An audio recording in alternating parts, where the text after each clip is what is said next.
नमस्कार दोस्तों। लास्ट हमने क्या किया था, आइडेंटिटी फंक्शंस के आइडेंटिटी फंक्शन है उसका ग्राफ और उसकी डोमेन रेंज तो हम हर फंक्शन के साथ जानते ही जाएंगे।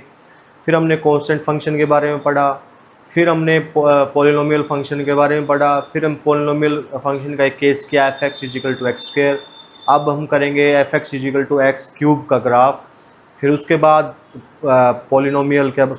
रैशनल फंक्शंस के बारे में बात करेंगे, फिर लॉगरिदम, फिर सिग्नम फंक्शन, डिफरेंट बहुत सारे फंक्शन हैं। इनको समझते जाओगे आपको ये लगेगा कि क्या टाइम वेस्ट है, बट अगर अभी समझ लोगे तो बाद में पूरे मैथ्स में दिक्कत नहीं आएगी, नहीं फिर पूरे मैथ्स में सोचते जाओगे क्या है। ठीक है, फिर पूछोगे e⁻x क्या होता है, फिर आप पूछोगे log x कैसे बताएं, फिर आप पूछोगे सिग्नम फंक्शन, जो कॉन्टिन्यूटी में सिग्नम फंक्शन आएगा वहाँ पे सिग्नम फंक्शन की कॉन्टिन्यूटी समझाई ही ग्राफ से जा सकती है। ठीक है, अगर वैसे समझोगे तो कॉम्प्लिकेटेड लगेगी, ग्राफ तुम्हें आएगा नहीं। यहाँ पे एक बार देख लोगे इस चैप्टर में, जब कॉन्टिन्यूटी में अभी क्वेश्चंस आते हैं सिग्नम फंक्शन के ऊपर, ग्रेटेस्ट इंटीजर फंक्शन के ऊपर, सीलिंग फंक्शन के ऊपर, तो अभी वो सारे हम करेंगे। वो अभी समझ लोगे तो कॉन्टिन्यूटी ईजिली समझ में आ जाएगी वो। ठीक है, तो फंक्शन तो हर जगह यूज़ होंगे, तो बेटर है ये लेक्चर्स देखिए आप। ठीक है, तो स्टार्ट करते हैं हम। आवाज़ आ रही है? एफ फंक्शन है मेरे बच्चे सेट ऑफ रियल नंबर से लेके set of real number. Rule क्या है? रूल है इसके साथ आपको बताया जाए कि फिर आगे एक वर्टिकल लाइन टेस्ट भी आता है, जिससे हम मान लो आपको फिगर पता है, आपको ग्राफ पता है किसी चीज़ का, किसी फंक्शन का, आप मान लो किसी रिलेशन का ग्राफ पता है, तो आप उस टेस्ट से बता पाओगे वो फंक्शन बनेगा या नहीं। ठीक है, तो वो भी बीच में जैसे ही ध्यान आएगा मुझे, नेक्स्ट लेक्चर या उससे अगले लेक्चर में उसके ऊपर भी बात करेंगे। ठीक है, जैसे जैसे चीज़ें ऐड होती जाएंगी हम उनके ऊपर बात करते जाएंगे। ओके, इसकी डोमेन क्या है मेरे बच्चे? इसकी डोमेन क्या है? Set of real number. Set of real number अगर ना दे रखी हो तो भी बता सकते हैं कि अगर x को पूरे रियल नंबर में से x ऐसा क्या पॉइंट रखें कि ये नोट डिफाइन हो जाए। किसी के लिए नोट डिफाइन नहीं होगा, हर पॉइंट के हर रियल नंबर के लिए डिफाइंड है, तो पूरी की पूरी डोमेन क्या हो जाएगी? R हो जाएगी, सेट ऑफ रियल नंबर। कोई दिक्कत?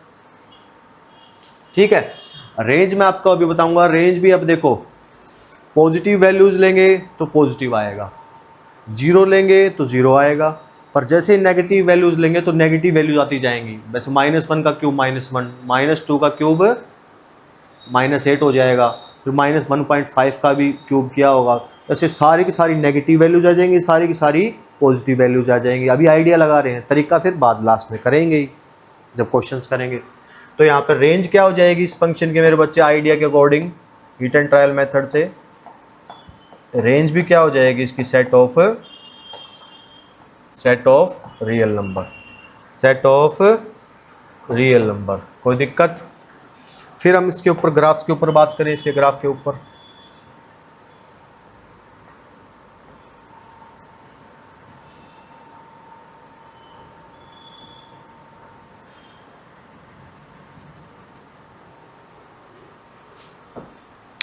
ग्राफ से पहले कुछ पॉइंट से वैल्यू निकाल लें, जैसे कि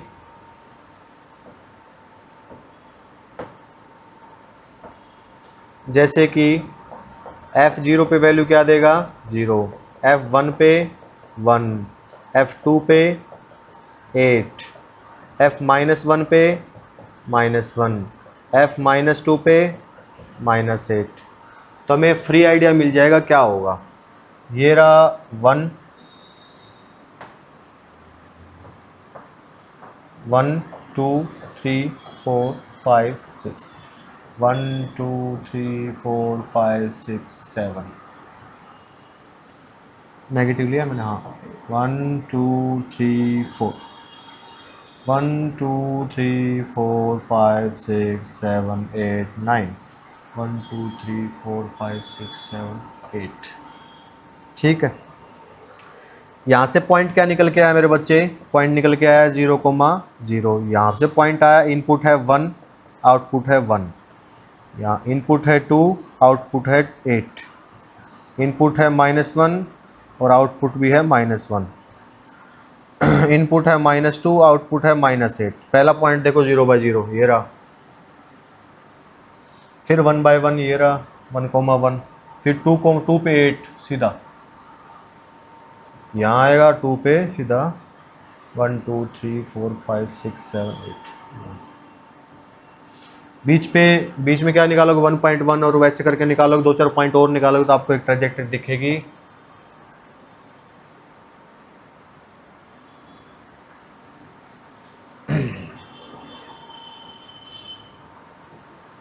ये ग्राफ बन जाएगा किसका, एक्स क्यूब का।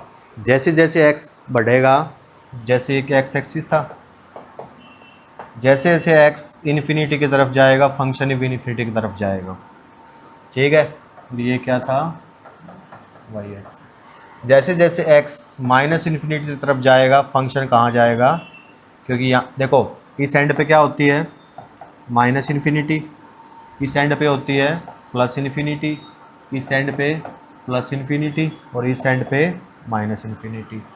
जैसे जैसे x आगे जा रहा है प्लस इन्फिनिटी की तरफ, फंक्शन जा रहा है प्लस इन्फिनिटी की तरफ। ये बात भी काम आएंगी बातें। जैसे जैसे फंक्शन माइनस इन्फिनिटी की तरफ जा रहा है, ये फंक्शन कहाँ जा रहा है, माइनस इन्फिनिटी की तरफ। फिर क्या होता है, एक तो हम हीट एंड ट्रायल से रेंज निकाल लेते हैं, ठीक है, एक हम तरीके से जो मेथड है उससे निकालेंगे, एक हम ग्राफ से। बाय चांस आपको किसी फंक्शन का ग्राफ है, आप भूल गए उसकी रेंज भूल गए, तो रेंज आपको उसके ग्राफ से और डोमेन भी उसके ग्राफ से बता सकते हो आप। ठीक है, उसके लिए भी टेस्ट हैं, वो 2-3 टेस्ट मैं पूरी एक वीडियो में ही बताऊंगा आपको। ठीक है, कि डोमेन से कैसे बता सकते हैं और रेंज के बारे में कैसे बता सकते हैं with the help of graphs. Okay, तो ये ग्राफ है एक्स क्यूब का। चलें आगे।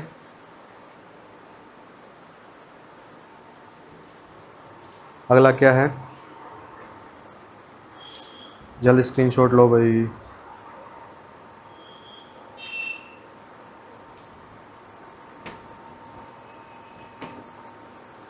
चले, अगला है रैशनल फंक्शंस। क्या है, रैशनल फंक्शंस।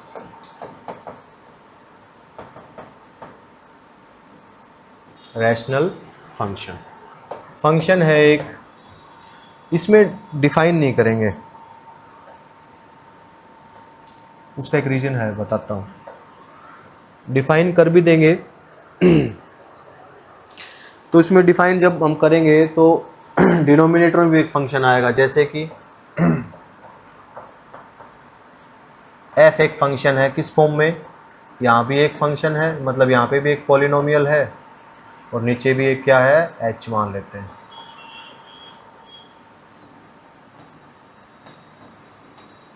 एच एक्स किसी भी पॉइंट पे 0 नहीं होना चाहिए, नहीं तो नॉट डिफाइन वाली कंडीशन बन जाएगी।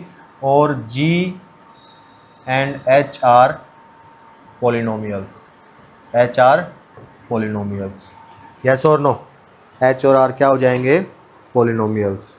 कोई दिक्कत,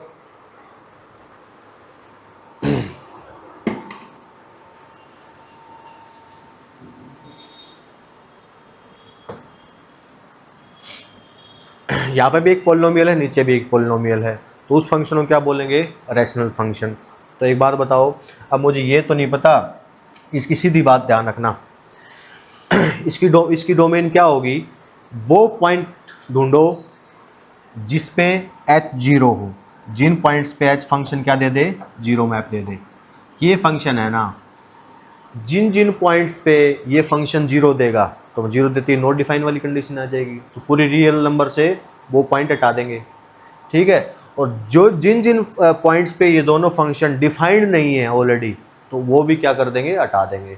तो ऐसे पॉइंट्स हटाने के बाद जो आर बचेगा वही क्या हो जाएगा, उसका डोमेन। तो फंक्शन जैसे आएगा उसके हिसाब से हम उसकी रेंज और कोडोमेन और डोमेन के बारे में बात करेंगे। यस और नो, ठीक है। चलें, जैसे कि बात करें,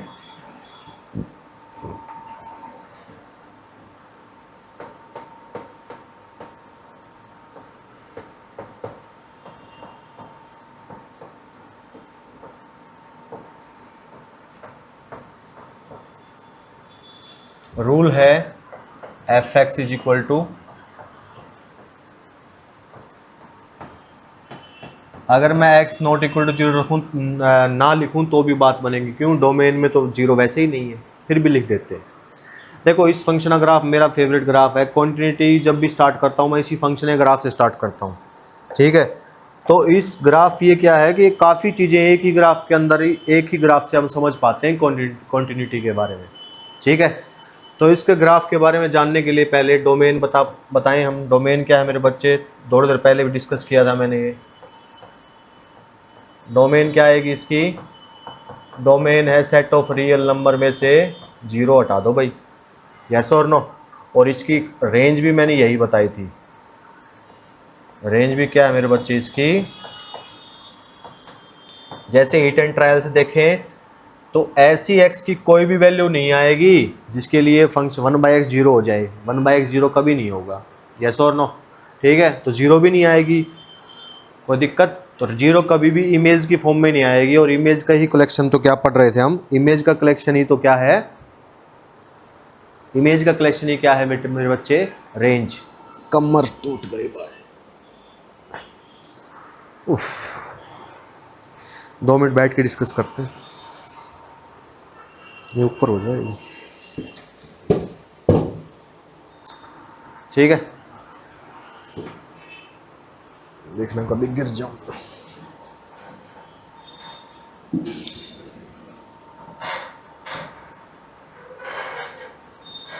ठीक है, चल जाएगा 2 मिनट का।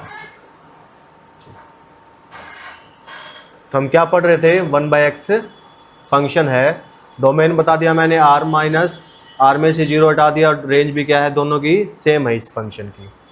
तो मैं कुछ पॉइंट्स से वैल्यू डिफाइन करने की ट्राई करता हूँ आपको, ठीक है। f जीरो पे क्या देगा? नॉट डिफाइन, क्योंकि जीरो क्या है? डोमेन में ही नहीं है। f 1 पे देखो क्या देगा? 1। 1 पे क्या देगा मेरे बच्चे? 1। f -1 पे क्या देगा? -1, ठीक है। फिर हम बात करें f2 पे क्या देगा? 1/2। और f -2 पे क्या देगा? -1/2, यस और नो। तो उससे पहले मुझे एक बात बताओ, 1/0 ज़्यादातर बच्चों को अगर पता होता है ऑब्वियस, कोई भी नॉन जीरो नंबर है ऊपर न्यूमरेटर में, अगर उसको जीरो से मतलब उस डिनोमिनेटर में जीरो रख दिया जाए, मतलब कोई भी कांस्टेंट नंबर है a, वो क्या है? नॉट इक्वल टू ज़ीरो, और नीचे ज़ीरो रख दिया जाए, तो इसका मीनिंग होता है नॉट डिफाइंड। क्या होता है? Not defined. फिर अगर मैंने मान लो ये रखा 1, और यहाँ पे मैंने रख दी 10 की पावर 1 लाख लगा लो, नहीं, -1 लाख,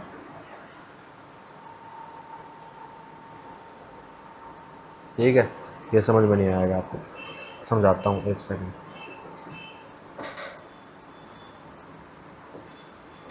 मान लो 0.0000 ऐसे 1 लाख बार जीरो आई, फिर 1 लगा दिया।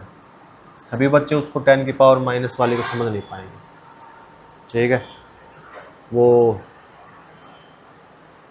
बहुत छोटा वैल्यू लेनी है हमें, डिनोमिनेटर में बहुत छोटी वैल्यू लेनी है। मान लो 0 और 1 लाख टाइम जीरो, उसके बाद 1 है, तो इसकी वैल्यू क्या होगी? इसकी वैल्यू इतनी बड़ी हो जाएगी, बहुत ज़्यादा बड़ी। कितनी? इन्फिनिटी की तरफ। इस नंबर को जितना छोटा करते जाएंगे जीरो की तरफ, ये नंबर इन्फिनिटी की तरफ भागेगा, ठीक है। ऐसे ही 1 में 0.001 लाख टाइम 2 लाख टाइम 1 लगा दिया, और ऊपर लगा दिया मैंने नेगेटिव। जब पॉजिटिव था तो इन्फिनिटी की तरफ भाग रहा था, तो अब ये नंबर भागेगा माइनस इन्फिनिटी की तरफ। कहाँ भागेगा मेरे बच्चे? माइनस इन्फिनिटी की तरफ। तो जब कॉन्टिन्यूटी पढ़ेंगे, लिमिट पढ़ेंगे, लिमिट में जब ये फंक्शन दिया जाएगा, फिर हम लेफ्ट हैंड लिमिट और राइट हैंड लिमिट ऐसा कॉन्सेप्ट आएगा, वहाँ लगाएंगे। तो ऐसा ही तरीका वेरिएबल्स की हेल्प से किया जाएगा। ये प्रोसेस पूरा, ये मैंने नंबर रख के किया है, वो यहाँ पे h रख के करेंगे, ठीक है। वो बोल देंगे कि 1/h है, और h बहुत छोटी वैल्यू है, जीरो से बड़ी, मतलब बहुत छोटी वैल्यू पर जीरो से बड़ी। ये कहाँ चला जाएगा मेरे बच्चे, इन्फिनिटी की तरफ, और जब ये आ जाएगा तो जाएगा माइनस इन्फिनिटी की तरफ। ठीक है, वही कॉन्सेप्ट जिसके ग्राफ बनाने में काम आएगा, बताता हूँ कैसे।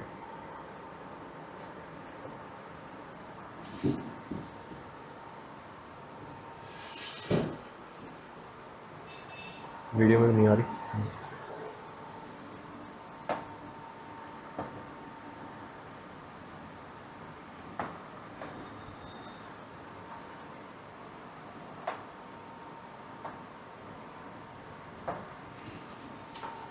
वन पे वैल्यू 1 देगा, -1 पे वैल्यू -1 देगा, 1/2 पे हाफ पे भी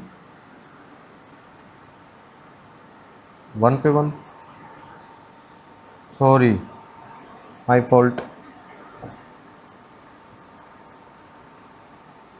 अब यहाँ तक जब मिटाया तब बच्चे सोचते होंगे सर ने क्या लिख दिया। 2 पे क्या देगा 1/2, और -2 पे क्या देगा, मैंने क्या लिखा था, अच्छा उल्टा लिख दिया था, चलो कोई नहीं, सही है। 2 पे क्या देगा, इधर ये पॉइंट हुआ, ये पॉइंट हुआ, ये पॉइंट हुआ, और 2 पे ये पॉइंट हुआ।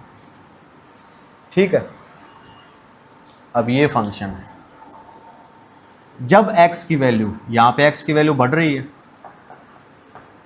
यहाँ x की वैल्यू बढ़ रही है, जैसे इस साइड जाएंगे तो x की वैल्यू बढ़ेगी। अगर x की वैल्यू इन्फिनिटी तक पहुँच गई तो 1/∞ क्या हो जाएगा, 0, 1/∞ 0, मतलब ग्राफ बिल्कुल नीचे जाएगा, मतलब ग्राफ जाएगा ऐसे इसके पास चलता रहेगा।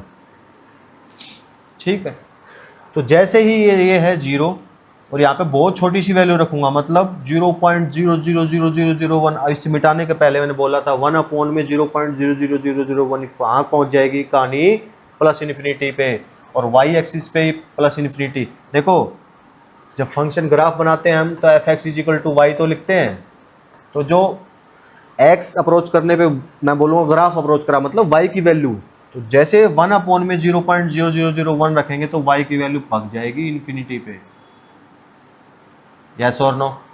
ऐसे ही देखेंगे जब x की वैल्यू बहुत छोटी लोगे आप, सॉरी -∞ लोगे तो 1/-∞ हो जाएगा -0 की तरफ, तो ग्राफ भागेगा बिल्कुल ऐसे। अभी जब आपको समझ में ना आए तो भी आप ग्राफ ध्यान रखना इसका, और जैसे ही -1 में 0.0001 रखूँगा तो ये फंक्शन भागेगा माइनस इन्फिनिटी की तरफ, -∞ की तरफ।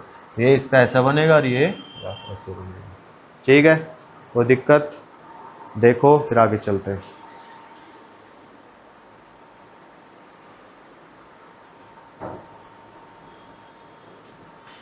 अगर पूरा अच्छे से ग्राफ सिखाया जाए तो उसमें पहले कोऑर्डिनेट सिस्टम समझाया जाए बच्चे को, फिर पॉइंट कहाँ है दोबारा समझाया जाए, क्योंकि सभी बच्चों को ध्यान नहीं रहते। पॉइंट्स के बाद ये बताया जाए कि ये ऊपर क्यों जाता है, हर पॉइंट क्या होता है उसके बारे में शायद मैं थोड़ा सा हिंट दूंगा अगले ग्राफ में।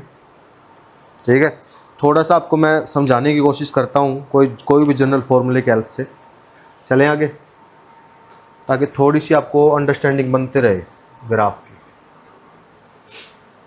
हो जाओ भाई वेनिस।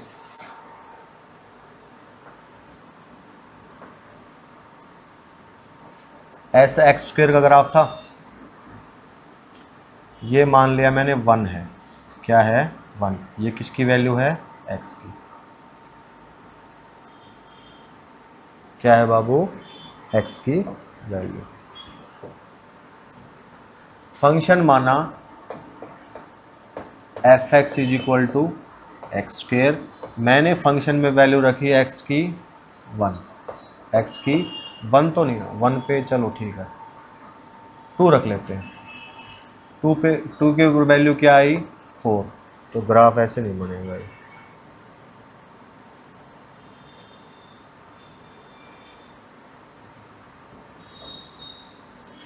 फंक्शन मान लिया मैंने x²,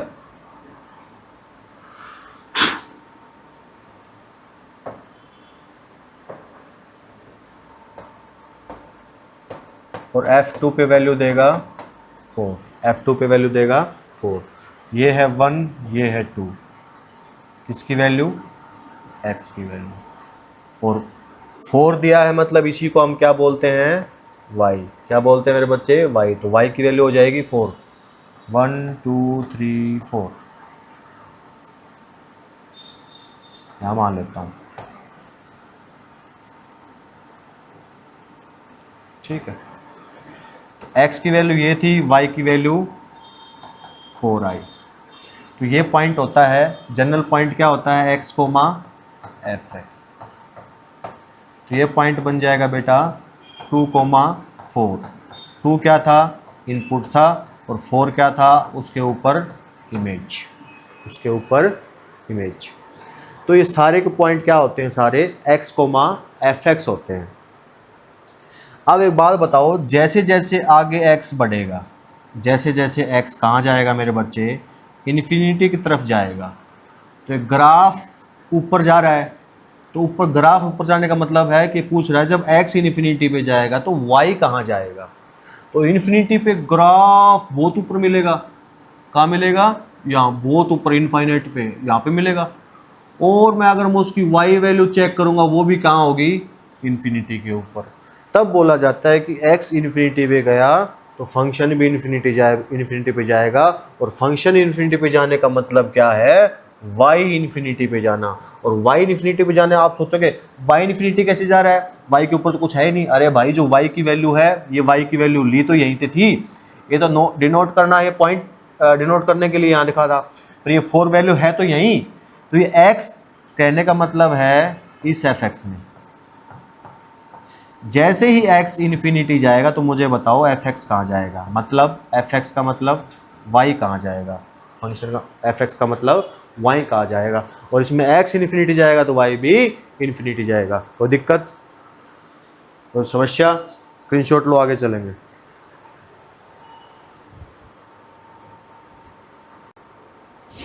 अगला हम करेंगे क्या, क्या करेंगे भाई, मॉडुलस फंक्शन। क्या करेंगे, मॉडुलस फंक्शन। क्या करेंगे मेरे बच्चे, मॉडुलस फंक्शन। मॉडुलस फंक्शन को समझना बहुत ज़रूरी है, क्योंकि बच्चे लास्ट तक पढ़ते रहते हैं मॉडुलस, मोड ये, मोड ये, फंक्शन को समझ ही नहीं पाते लास्ट तक। वो समझ ही नहीं पाते कि वो पीस वाइज फंक्शन काम कैसे करता है, ठीक है। और बताएंगे अभी पीस वाइज फंक्शन का मीनिंग क्या है। हम किसके ऊपर बात करेंगे,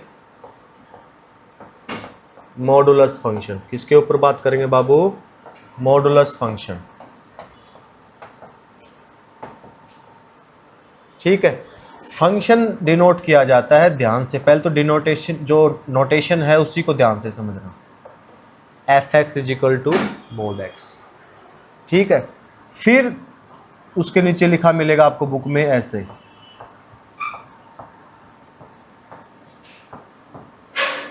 इस स्लाइड पे तो हम सिर्फ इसका मीनिंग समझेंगे, इसके अगले पे ग्राफ करेंगे इसका।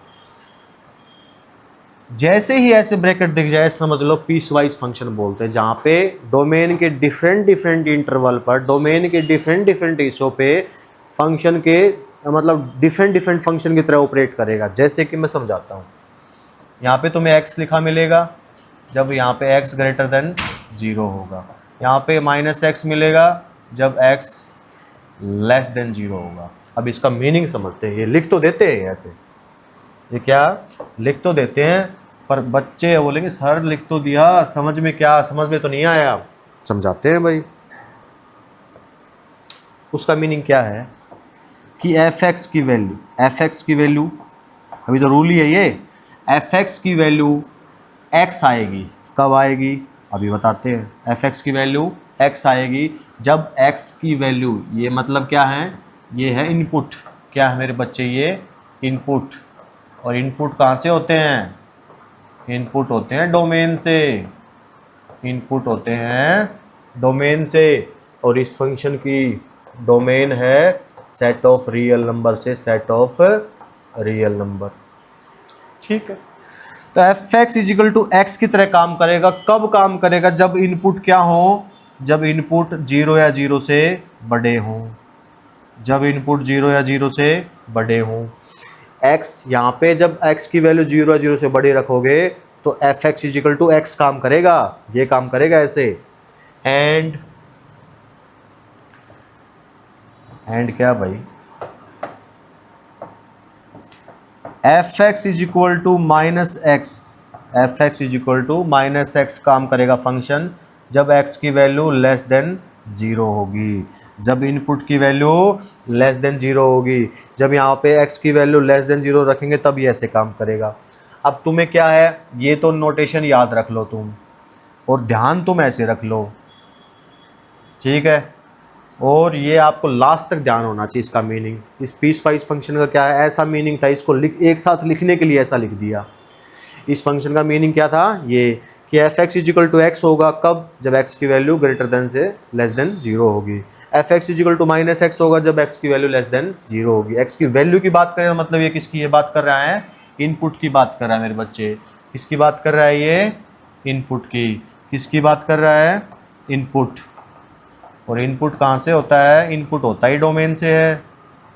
इनपुट कहाँ से होता है मेरे बच्चे, डोमेन से।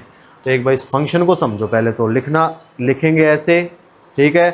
कभी कभी ये चीज़ हटा देता है, ऐसे लिख देता है mod x is equal to ये, कभी लिख देता है f x is equal to ये, ठीक है। नोटेशन ये रखो, समझो ऐसे इसको। चलें नेक्स्ट स्लाइड पे। Okay,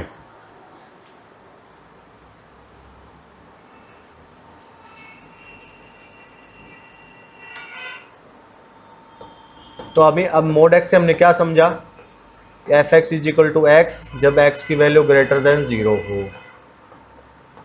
F x is equal to minus x जब एक्स की वैल्यू लेस देन जीरो हो। कोई दिक्कत मेरे चांदो, कोई दिक्कत नहीं है मेरे चांद को, नहीं है तो कोई दिक्कत नहीं है।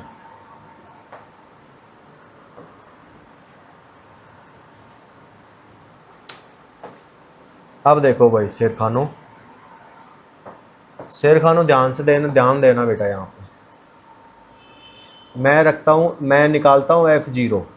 अब देखो डोमेन का आधा हिस्सा इसने ले लिया, तो मैंने इनपुट डाला 0। मुझे बताओ इनपुट इसकी कंडीशन में या इसकी कंडीशन में, x इज इक्वल टू 0 यहाँ पे है, तो x इज इक्वल टू 0 है तो मतलब ये फंक्शन यूज होगा, मतलब f0 पे वैल्यू क्या देगा, 0। ऐसे ही f1 पे क्या देगा मेरे बच्चे, 1 भी क्या है, इनपुट है। इनपुट क्या है, ये रहा x 1 0 से बड़ा है ना, तो इस कंडीशन में तो 0 से बड़े जो भी नंबर लूँगा ना यहाँ सारी ये कंडीशन लगेगी। f1 पे 1, f2 पे 2। तो एक बात ध्यान दो, मैंने बोला था कि फंक्शन ax प्लस बी, ऐसा कोई फंक्शन आ जाए उसका ग्राफ हमेशा क्या बनता है मेरे बच्चे, उसका ग्राफ हमेशा स्ट्रेट लाइन बनता है। तो यहाँ पे a की जगह 1 रख दो, b की जगह 0 रख दो, यही तो बन गया। मतलब कब बनेगा स्ट्रेट लाइन, जब x की वैल्यू 0 से बड़ी होगी, मतलब ग्राफ इससे इधर होगा।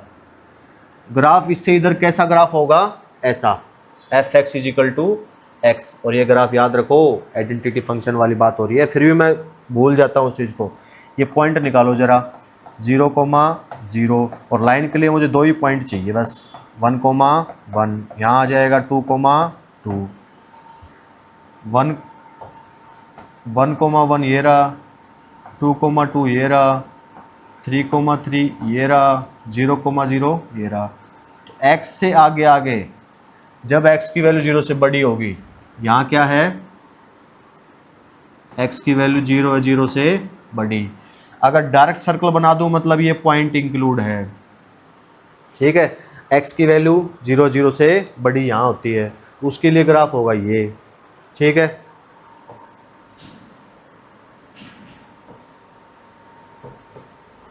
अब इसका यूज करेंगे, इसका हमने यहाँ यूज किया, इसका हम यहाँ यूज करेंगे। अब मैंने वैल्यू लिया f-1, इनपुट माइनस हो तो मतलब फंक्शन होता है माइनस, ये वाला माइनस, ये रहा x की वैल्यू -1, तो नेगेटिव वैल्यूज पे क्या दिया, माइनस माइनस प्लस। फिर बताया जाता है कि मॉडुलस क्या करता है, पॉजिटिव को तो पॉजिटिव ही रखता है ऑब्वियस, तो नेगेटिव वैल्यूज को भी पॉजिटिव कर देता है। क्यों कर देता है, कि वो इस नेगेटिव की वजह से पॉजिटिव कर देता है। ये x नेगेटिव तो पहले ही है और एक नेगेटिव बाहर लगा दिया, तो नेगेटिव नेगेटिव पॉजिटिव हो जाती है वैल्यू। देखो यहाँ पे हुई, ये नेगेटिव और ये नेगेटिव मिलके पॉजिटिव बन गए मेरे बच्चे। f -2 पे भी क्या दे देगा, माइनस और -2, ये दे देगा 2। यहाँ से पॉइंट आया, इनपुट डाला -1, आउटपुट आया 1। इनपुट डाला -2, आउटपुट आया 2। -1 ये रहा और 1 ये, अगला पॉइंट ये और अगला पॉइंट आ जाएगा ये। ऐसे अब ये भी एक लाइन ही है, यहाँ पे a की जगह -1 रख दो, b की जगह 0 रख दो, तो ये फंक्शन भी क्या बन गया मेरे बच्चे, एक लाइन ही बनेगी। लाइन के लिए 2 ही पॉइंट चाहिए। तो ये जो ग्राफ है ये किसका है मेरे बच्चे, मॉडुलस फंक्शन का। इसको हम कैसे लिख देते हैं, y = mod x, y = mod x। ये भी y = दोनों, मतलब ये पूरा एक फंक्शन है, ये और ये। कोई दिक्कत, कोई समस्या?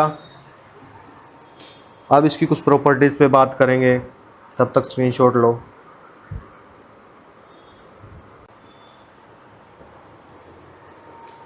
अब क्या करेंगे, हम कुछ प्रॉपर्टीज़ पे बात करेंगे।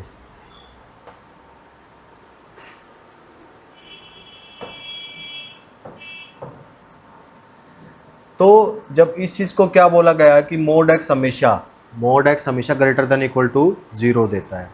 मैंने एक बताया था, मॉडुलस क्या करता है, हर नेगेटिव वैल्यू को पॉजिटिव करता है, पॉजिटिव वैल्यू पॉजिटिव रहती है और 0 पे हमेशा 0 देता है। तो नेगेटिव तो कभी देगा ही नहीं, 0 पे 0 देगा तो हमेशा वैल्यू क्या आएगी, 0 से बड़ी। ये बात ऐसे भी समझ सकते हैं हम, या फिर हम दूसरे कॉम्प्लिकेटेड वे की बात करें तो कैसे समझेंगे। रेंज क्या बताई थी मैंने, रेंज ऑफ मॉडुलस फंक्शन क्या बताई थी मेरे बच्चे, रेंज ऑफ मॉडुलस फंक्शन बताई थी 0 से इन्फिनिटी। समझना बात, सही बात है भाई। फंक्शन को हम मानते हैं mod x और f(x) को हम कभी कभी मान लेते हैं y, ठीक है। और ये y तो इमेज होती है, ये वैल्यू रख के यहाँ पे इमेज आएगी और ये जाती है रेंज में, सही बात। तो ये तीनों चीज़ अगर रेंज में गई तो इस हिसाब से क्या पता चला कि mod x भी कहाँ जाएगा, रेंज में। कहाँ जाएगा मेरे बच्चे, रेंज में। तो मुझे पता चला कि mod x जाएगा 0 से इन्फिनिटी के बीच में। तो इससे मुझे पता चला कि mod x की वैल्यू हमेशा 0 या 0 से बड़ी आएगी। ऐसे समझ लो या डायरेक्ट समझ लो, ठीक है। अभी मैंने फंक्शन में डिफाइन करते हुए बताया था कि फंक्शन का मीनिंग ही क्या था, फंक्शन की डेफिनेशन में बोला गया था क्या मेरे बच्चे, कि जब x की वैल्यू 0 से बड़ी होगी तब x देगा और जब x की वैल्यू लेस देन 0 होगी तब -x देगा। तो इसी हिसाब से जब mod x 0 कब देगा बेटा, mod x की वैल्यू 0 यहाँ आएगी जब x की वैल्यू 0 होगी, यस और नो। तो mod x 0 कब देगा मेरे बच्चे, जब x 0 होगा, यस और नो। और जो मैंने बताई कि मान लेते हैं x पॉजिटिव नंबर है, मान लेते हैं x पॉजिटिव नंबर है, तो मैंने बताया था मॉडुलस जब नेगेटिव नंबर्स को क्या कर देता है, पॉजिटिव कर देता है, और पॉजिटिव तो पॉजिटिव रहेगा ही, यस और नो। तो नेगेटिव को पॉजिटिव करने वाली बात की इस प्रॉपर्टी से समझ सकते हैं हम। मान लो कोई दो नंबर हैं, एक पॉजिटिव नेगेटिव, दोनों नेगेटिव, कैसे भी हो सकते हैं, ठीक है।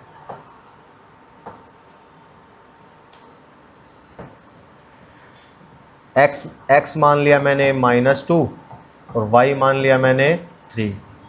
तो -2 की मल्टीप्लाई जब 3 से करेंगे तो x मल्टीप्लाई y क्या आ जाएगा, mod -6, मतलब वैल्यू आ जाएगी 6, वैल्यू आ जाएगी 6। तो मतलब x, y की वैल्यू आई 6। फिर हम अलग से mod x निकालते हैं, mod x मतलब इसकी वैल्यू आएगी 2। मैंने अलग से mod y निकाला, मतलब 3 का mod पॉजिटिव का पॉजिटिव रहता है। अब mod x की मल्टीप्लाई mod y से करेंगे तो 3 × 6 आएगा। और ये क्या था, इसकी वैल्यू भी 6 है और इसकी वैल्यू भी 6 है। तो इससे हम बस वेरीफाई करके बता सकते हैं कि x और y मान लो दो वेरिएबल हैं, तो उनके ऊपर अगर मॉडुलस लगे, जब इनके मॉडुलस के क्वेश्चंस आएंगे वहाँ पे वेरिएबल्स होंगे और वहाँ पे मोड लगा दिया जाएगा, तो बहुत सी जगह हम इसका यूज करेंगे कि दो वेरिएबल्स पे लगी हुई है तो हम अलग अलग कर देंगे मॉडुलस। ऐसे ही डिवीजन पे लगा हुआ है तो क्या कर देंगे, ऊपर वाले का ऊपर मॉडुलस, नीचे वाले का नीचे मॉडुलस। कोई दिक्कत मेरे बच्चे? देखो फिर आगे चलेंगे। ये प्रॉपर्टी ध्यान रखना बेटा, मॉडुलस कहीं भी अपीयर हो सकता है आपकी लाइफ में जब तक मैथ पढ़ोगे।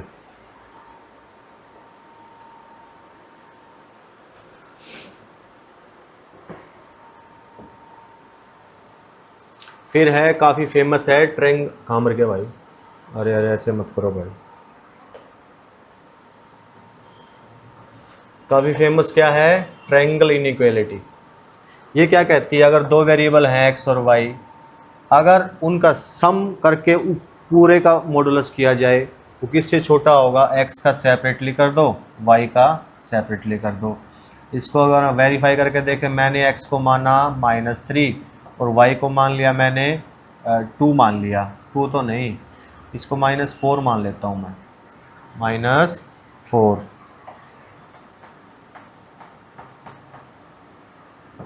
-4 और y को मान लेता हूँ 2।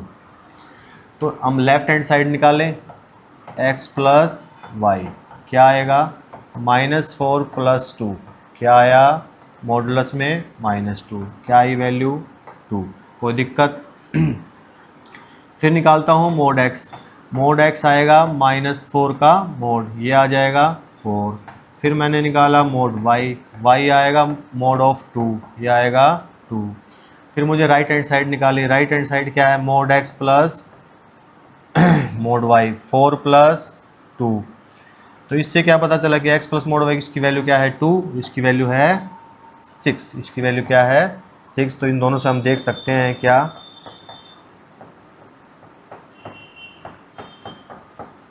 इनइक्वालिटी करोगे, इनइक्वालिटी के अंदर ये काफ़ी यूज होती है, यस और नो, फाउंडेशन में भी और वैसे भी, ठीक है। ये एक और प्रॉपर्टी है, ये भी काफ़ी यूज होती है। एक्स और वाई, पहले एक्स का मोड किया, -y का मोड किया, फिर दोबारा मोड किया, क्या पता मोड करने के बाद ये वैल्यू 3, ये लगा लो 3 आ जाए, ठीक है, और ये आ जाए 4 आ जाए, तो 3 - 4 दोबारा भी नेगेटिव आ सकता है ना, इसलिए मोड लगाया। तो mode of x minus mode of y, फिर दोबारा मोड कर दे, किससे छोटा आएगा? x minus y. इसी से करके देख सकते हैं हम। x माइनस वाई तो निकाला ही नहीं हमने। x की वैल्यू है -4, y की वैल्यू है 2, मतलब आ जाएगा मोड ऑफ -6 मतलब 6। राइट हैंड साइड की वैल्यू क्या आई? 6, ठीक है। प्रूफ कभी फिर कभी करेंगे जब हमें फुर्सत होगी। फिर मोड x था 4 और मोड y था 2, तो मोड x की वैल्यू क्या है?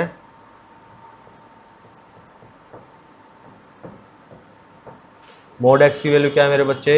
4 और मोड y की वैल्यू 2, ये हो जाएगा 2। तो 2 किससे छोटा है? 6 से। तो ये दोनों चीज़ें तो याद तो ज़रूर रखना तुम, पता नहीं कब सामना करना पड़ जाए इन दोनों का, ठीक है। स्क्रीनशॉट लो, आगे चलेंगे। आई थिंक पिंक भी थोड़ा ब्लर हो रहा है कलर, कम यूज़ करेंगे इसको भी।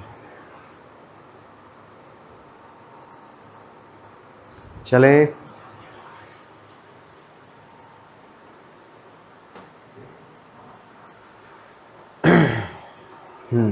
अब और भी ज़्यादा काफ़ी इम्पोर्टेंट चीज़ें हैं। मैं मान लेता हूँ a इन सभी में क्या है? 0 से बड़ा, मतलब पॉजिटिव वैल्यू। तो आपको काफ़ी जगह, ये तो लगा लो हर जगह देखने, इनइक्वालिटी नहीं हर जगह देखने को मिलेगी। आपको ये मिल जाएगा mode x greater then a। आपको पूछ लेगा मोड x ग्रेटर देन 2 है, मोड x ग्रेटर देन 3 है, तो बताओ x कहाँ बिलोंग करेगा? मतलब इसका मीनिंग क्या है? If only if,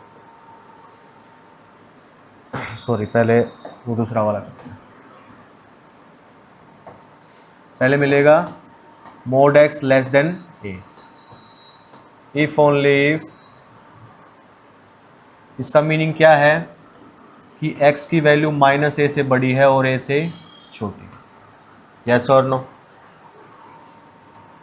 if only if real line की बात करें, ये मान लिया मैंने 0, ये मान लिया मैंने a, ये मान लिया मैंने -a। क्या मान लिया? -a। तो इसका मतलब x की वैल्यू क्या होगी? x की वैल्यू a से बड़ी, और देखो यहाँ पे स्ट्रिक्टली इक्वल टू लग जाता तो मैं यहाँ पे डार्क सर्कल कर देता। इक्वलिटी नहीं लगी तो मैंने यहाँ पे ओपन सर्कल रखा है। तो मतलब यहाँ से लेके x की वैल्यू यहाँ लाई करेगी।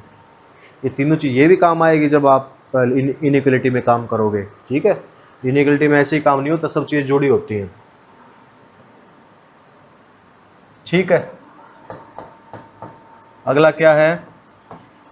अगर इसमें इनइक्वलिटी आ जाए साथ साथ में तो क्या होगा? मैं एक ही कराऊंगा इक्वलिटी की, साफ सी बात। हर जो भी होगा इक्वलिटी के साथ साथ, इक्वलिटी है तो सब में इक्वलिटी लग जाएगी, इक्वलिटी नहीं है तो इक्वलिटी नहीं लगेगी। तो एक ही बताऊंगा मैं आपको। ठीक है, इसमें क्या हो जाएगा? -a से मतलब x की वैल्यू -a के इक्वल भी हो सकती है और उससे बड़ी भी, और a के इक्वल भी हो सकती है और a से छोटी भी। तो अगर इसी को मैं लाइन पे देखूं तो ये रहा -a, ये रहा 0, ये रहा a। तो यहाँ से चलूँगा और x इसके बीच में होएगा। यस और नो? ठीक है, और अगर मैं इसकी बात करूँ तो ये याद रखना ये ज़्यादा इम्पोर्टेंट है। ये तो याद रह भी जाती है पर ये ध्यान नहीं रहती। ठीक है, अब इसका क्या है? पूरी रियल लाइन में से क्या कर दो, इसका पॉजिटिव तो है ये इसका पॉजिटिव इनइक्वलिटी है। तो पूरी रियल लाइन थी ये पूरी रियल में, तो ये पार्ट हटा दो, जो बचेगा पार्ट वही हो जाएगा। जैसे कि इसका मीनिंग क्या है मेरे बच्चे कि x की वैल्यू -a से छोटी होगी, और मतलब ये भी और ये भी, दोनों में कोई हो जाए सेटिस्फाई हो जाएगा, या x की वैल्यू a से बड़ी होगी। ये बात लिखते हैं तो फीलिंग नहीं आती, कोई बात नहीं, ट्राई करते हैं लाने की। Feel the maths, feel the difference, हमारे गुरुजी कहते थे। तो इसका मीनिंग क्या है? x कहाँ बिलोंग करेगा मेरे बच्चे? इसको हटा दे, पूरी रियल लाइन में से इसको हटा दे, मतलब -∞ से लेके -a तक। तो x -∞ से लेके -a तक जा सकता है, और -a के ऊपर इक्वलिटी नहीं है तो मैंने ओपन सर्कल लगाया, ओपन इंटरवल लगाया, फिर यूनियन लगाया, फिर x a से बड़ा, मतलब a से बड़ा तो इन्फिनिटी तक जा सकता है, x a से लेके इन्फिनिटी तक, कोई दिक्कत मेरे बच्चे। और इसी को अगर रियल लाइन पे बात करें तो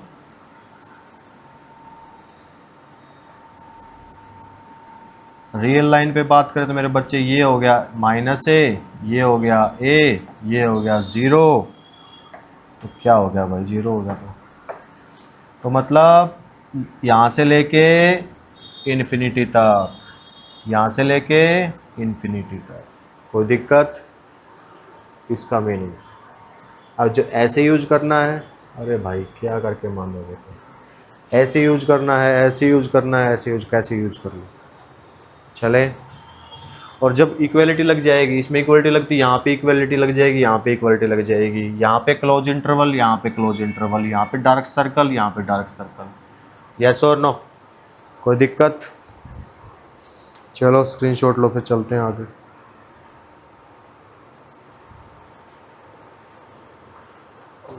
टूट गई कमर।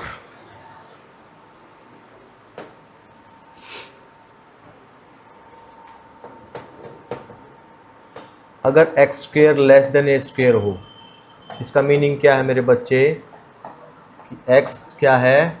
mod a से छोटा। x क्या है?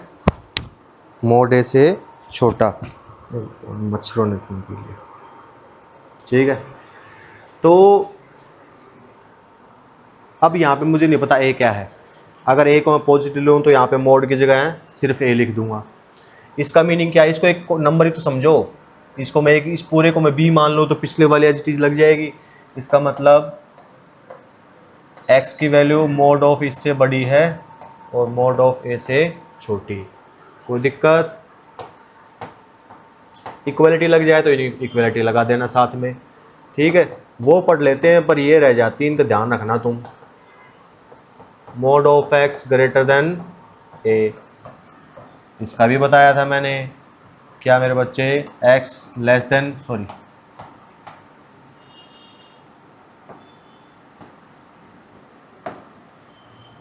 क्या आ जाएगा, mod of x, mod of x, mod of x, mod of x not मैडक्स,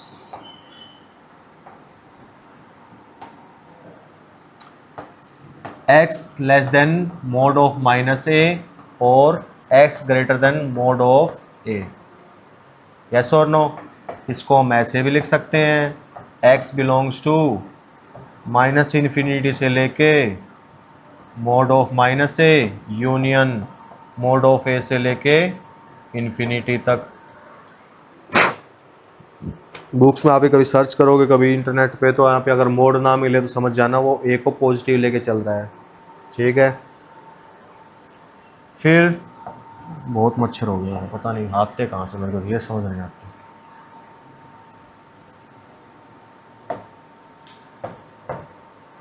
ये रहा जीरो, ये रहा मोड ए, ये रहा माइनस मोड ऑफ ए, मतलब यहाँ से लेके इन्फिनिटी तक, यहाँ से लेके इन्फिनिटी तक, बात ख़त्म, पैसा हजम, मॉडुलस फंक्शन ख़त्म, ठीक है।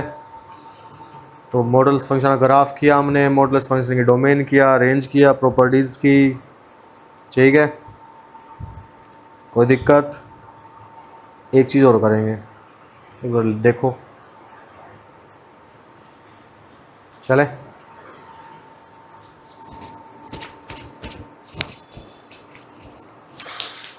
यार ये टूट जाएगा,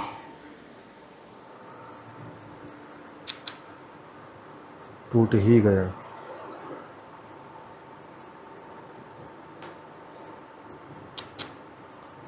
तो पंगा हो गया भाई।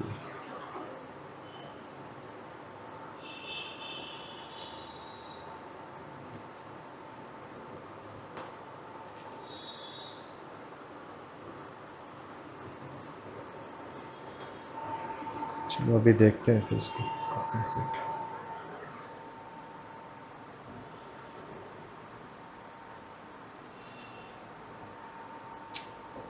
दिक्कत करेगा भाई, तो एक सेकंड देना मेरे को।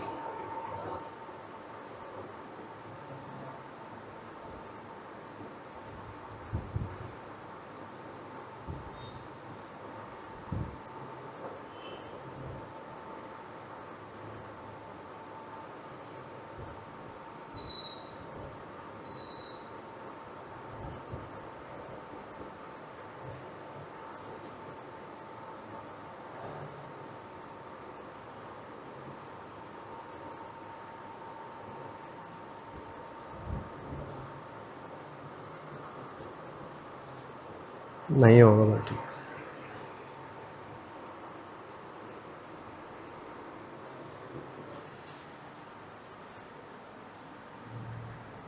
इफ x ग्रेटर देन 0, तब क्या होगा, जब x की वैल्यू 0 से बड़ी होगी तब मोड x की वैल्यू x के इक्वल होगी।